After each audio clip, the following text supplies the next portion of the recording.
Hello दोस्तों, हर हर महादेव, जय माता दी। तो दोस्तों, होળી આવે છે અને હોળીમાં જે આદિવાસી સમાજ એટલે કે અમારા આદિવાસી લોકો જે મોજ કરે છે, હોળીના ગોળ રાઉન્ડ ફરે છે અને મોજ કરે છે, તો એના માટે તમને એક વસ્તુ બતાવવા જઈ રહ્યો છું. એ છે અમારો આદિવાસી બિગ ઢોલ, જેને બિગ ઢોલ એટલે કે મોટો ઢોલ કહી શકાય. એ ઢોલ બતાવવા જઈ રહ્યો છું, તો વિડીયોની અંદર બન્યા રહો. તો ચાલો તમને બતાવી દઉં હોળીમાં વપરાતો મોટો ઢોલ.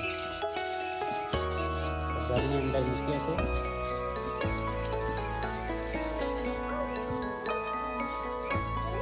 દોસ્તો, આ છે હોળીમાં વપરાતો ઢોલ.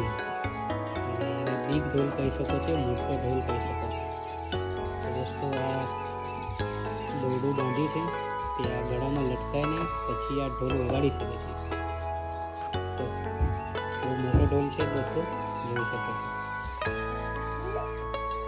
ખાસ કરીને હોળીમાં જ વપરાય છે આ ઢોલ, કારણ કે હોળીનો હોળી વચ્ચે બળતી હોય ને રાઉન્ડ ગોળ ફરતા જઈને આદિવાસી સમાજના લોકો નાચે છે, કૂદે છે ને મોજ કરે છે.